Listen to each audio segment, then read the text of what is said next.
Go home.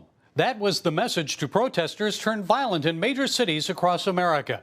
In Atlanta, Mayor Keisha Lance Bottoms denounced the violence, saying black-owned businesses are being destroyed. This is not in the spirit of Martin Luther King Jr.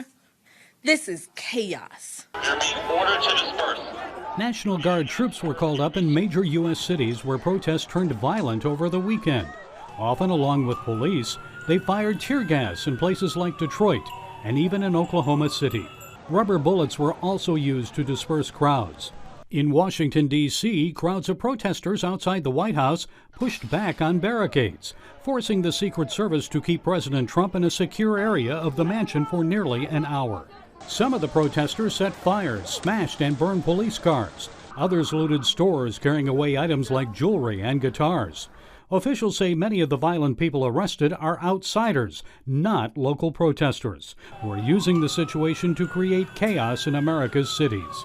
There are instigators that are erupting in this violence, and it reflects on black people. On Face the Nation Sunday, Atlanta's mayor said she doesn't know specifically who is behind the violence in her city, but they are not Atlanta-based.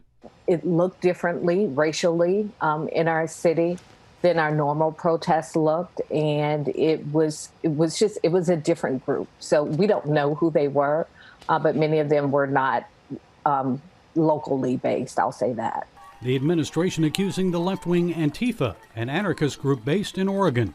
Attorney General William Barr named Antifa in a statement, and President Trump tweeted that the U.S. will designate Antifa a terrorist organization. However, other officials like the mayor of Minneapolis point to white supremacist groups. Meanwhile, in Minneapolis, where the police torture death of George Floyd sparked the nationwide protests and rioting, terrorism of another kind, horror on wheels, as a tanker truck barreled toward protesters on a closed highway. It's been awesome seeing the community come out, taking a moment of silence for George Floyd.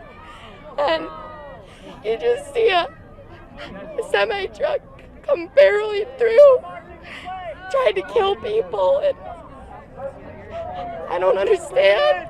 Miraculously, there were no injuries reported. The truck driver was taken into police custody. Some acts of kindness were seen during several peaceful protests on Sunday, like this Florida state trooper in riot gear, hugging a woman who thanked him for putting his safety on the line to restore law and order.